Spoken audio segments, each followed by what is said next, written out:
नमस्कार,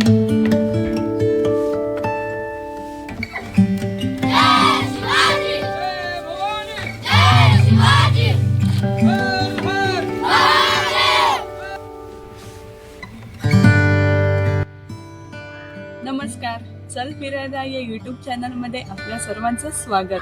पण या व्हिडिओमध्ये पाहणार आहोत महाराष्ट्राचे आराध्य दैवत श्री छत्रपती शिवाजी महाराज यांचं जन्मस्थान. तर मी सध्या आहे जुन्नरच्या बस स्थानकात. कुर्ला ते जुन्नर हा बसने प्रवास केलाय. कुर्ल्यावरून मी 11ची बस पकडली, जिने मला 5 वाजता जुन्नर बस स्थानकात सोडलंय.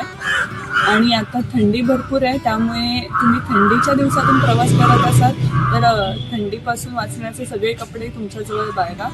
आणि मुंबईपासून शिवनेरी किल्ल्यापर्यंतचा प्रवास कसा करायचा, तसेच एका दिवसात आपण हा प्लॅन बजेटमध्ये कसा करू शकतो, ही मी सगळी माहिती तुम्हाला सांगणार आहे. तसेच राहण्या खाण्याची सोय पण आपण या व्हिडिओमध्ये सगळी जाणून घेऊया.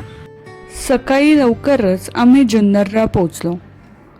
जुन्नर बसस्थानकावरून शिवनेरी किल्ल्यासाठी सकाळी 7ची एसटी आहे. त्यामुळे 2 तास बसून राहण्यापेक्षा चालतच किल्ल्यावर जाऊ असा आम्ही विचार केला. जुन्नर बसस्थानकाच्या बाहेर आल्यानंतर एक रस्ता डाव्या बाजूने वर जातो. त्याच रस्त्याने थोडं चालल्यानंतर आपण शिवप्रभूंच्या स्मारकाजवळ पोहोचतो. जुन्नर शहर हे पुणे जिल्ह्यातील नाणे घाटाच्या व्यापारी मार्गावरील सर्वात मोठी बाजारपेठ अशी या शहराची पूर्वीची ओळख होती. पण गेल्या 350 वर्षांमध्ये या शहराची खरी ओळख बनलेली आहे ती म्हणजे जवळपास 5 अस्मानी आणि सुलतानी संकटाचा सामना करून याच महाराष्ट्राच्या भूमीमध्ये ज्यांनी स्वराज्याचा डोलारा उभा केला आणि अखंड हिंदुस्थानाला स्वातंत्र्याची प्रेरणा दिली त्या छत्रपती शिवाजी महाराजांची जन्मभूमी अशी.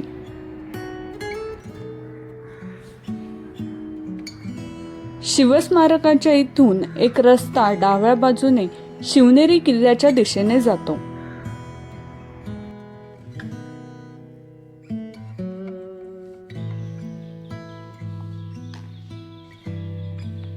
जुन्नर बस स्थानकातून शिवनेरी किल्ल्यापर्यंत 3 किलोमीटरचं अंतर आहे आणि आता आपण 2 किलोमीटरपर्यंत चालत आलोय. इथून पुढे 1 किलोमीटरवरती शिवनेरी किल्ला आहे. आणि तुम्हाला एसटीने यायचं असेल तर पहिली एसटी 7ची आहे, जी जुन्नर बस स्थानकातून सुटते आणि इथे आपल्याला पोहोचते.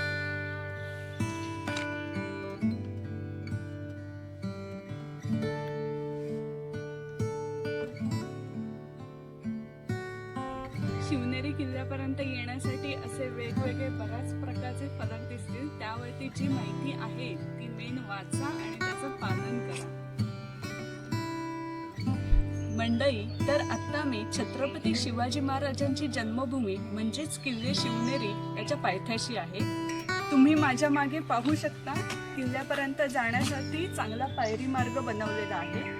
किल्ल्याचं पहिलं प्रवेशद्वार याच मार्गाने वरती गेल्यावर थोड्याच अंतरावरती आहे. शिवनेरीच्या बाले किल्ल्यापर्यंत पोहोचण्यासाठी एकूण 7 दरवाजे लागतात आणि या सर्व 7 दरवाजांची माहिती घेतच आपण या किल्ल्यामध्ये जाऊ.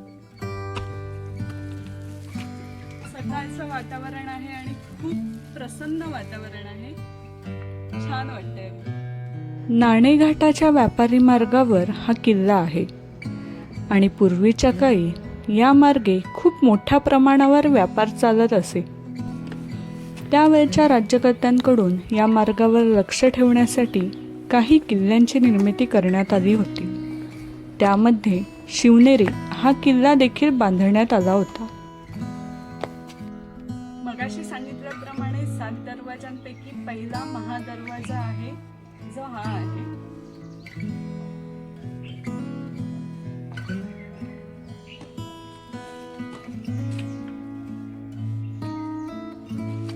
या भरभक्कम दारापाशी ज्या मोकळ्या जागा दिसतात त्याला देवड्या असं म्हणतात.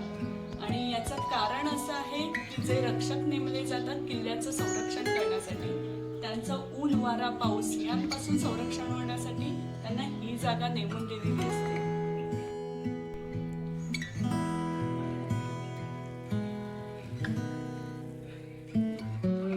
शिवनेरी किल्ला हा जवळपास 3500 फूट उंचीचा गिरदुर्ग आहे. किल्ला त्रिकोणी आकाराचा असून त्याच्या भोवती उंच कडे आहेत. गडाचे भक्कम असणारे 7 दरवाजे आणि अभेद असणारी तटबंदी, त्यामुळे शहाजीराजांनी जिजाबाईच्या बाळंतपणासाठी शिवनेरीची निवड केली.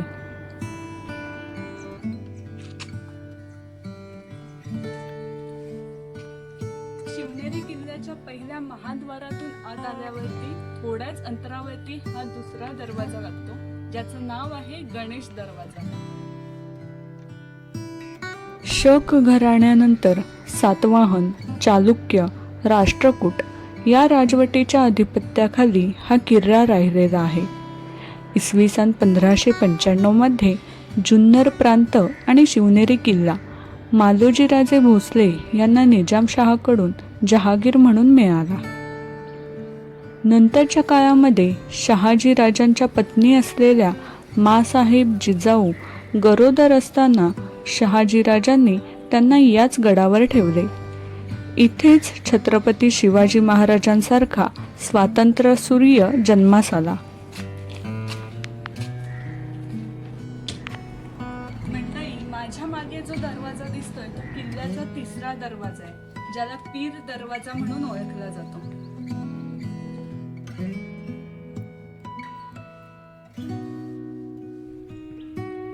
शिवकालीन काळात गडापर्यंत पोहोचण्यासाठी ह्या पायऱ्या वापरल्या जायच्या आणि ह्या ज्या नवीन बांधलेल्या पायऱ्या आहेत त्यामुळे आपल्याला गड चढायला सोपा जातो आणि ह्या आत्ता बांधलेल्या. असंच आपण पुढे गेल्यावरती किल्ल्याच्या 4थ्या दरवाज्यापाशी पोहोचू. चला दाखवते.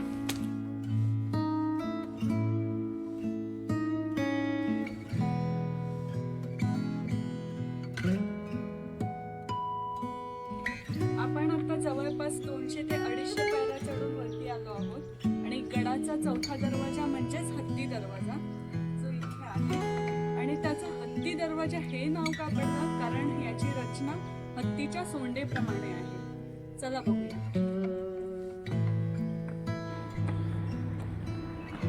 हत्ती दरवाजापर्यंत पोहोचण्यासाठी आपल्याला हत्तीच्या सोंडेसारखा वळका घ्यावा लागतो. वळण असल्यामुळेच शत्रुसेनेला इथे दरवाजा असेल याचा अंदाज देखील लागत नाही. त्यामुळे गाफील शत्रूवर सहज हल्ला करता येतो.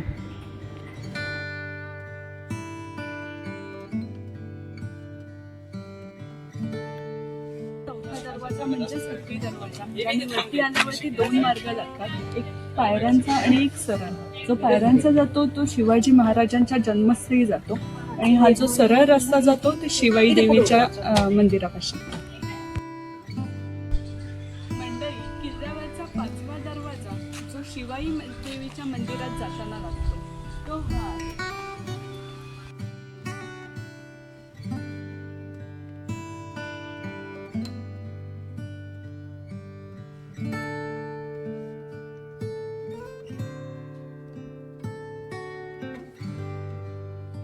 लहानपणापासून एक लोककथा ऐकत आलेलो आहोत.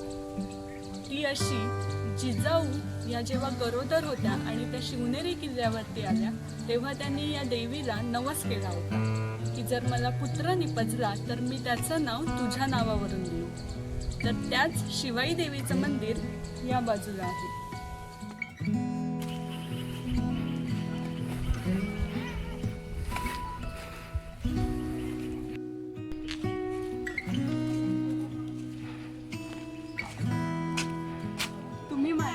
पाहताय तो किल्ल्याचा 6वा दरवाजा म्हणजेच मेणा दरवाजा. किल्ल्यावरचा शेवटचा दरवाजा म्हणजेच 7वा दरवाजा हा कुलूप दरवाजा जो माझ्या मागे आहे. ज्याप्रमाणे आपण घरात जाताना घराच्या दाराचे कुलूप उघडतो तसेच शिवनेरी किल्ल्यावरती बाले किल्ल्यावर जाण्यासाठी हा दरवाजाचे कुलूप उघडावे लागत असेल, म्हणून कदाचित याला कुलूप दरवाजा असे म्हणत असेल. या व्हिडिओमध्ये आपण शिवनेरी किल्ल्याचे 7 दरवाजे पाहिले. त्याच्या आतमध्ये स्वराज्याचे पाळणाघर सुरक्षित होते. पुढील भागात आपण पाहणार आहोत शिवनेरीचा बालेकिल्ला. सोबतच गडावर जी शिबंदी असायची, त्यांच्या जेवणासाठीचे जे धान्य साठवलं जायचं ती जागा म्हणजेच अंबारखाना, त्यालाच धान्य कोठार असे म्हणतात. सोबतच गडावरची सर्वात पवित्र जागा ती म्हणजे जेथे शिवप्रभूंचा जन्म झाला ती खोली व दुमजली इमारत. आणि शेवटी पाहणार आहोत स्वराज्याच्या गद्दारांसाठी जिथे शिक्षा दिली जायची ते कडेलोट टोक. त्यामुळे चॅनलवर नवीन असाल तर चॅनलला नक्की सबस्क्राईब करा. सोबतच या व्हिडिओला लाईक, कमेंट करून आपल्या शिवभक्त मित्रमंडळीपर्यंत नक्की शेअर करा. धन्यवाद. जय शिवराय.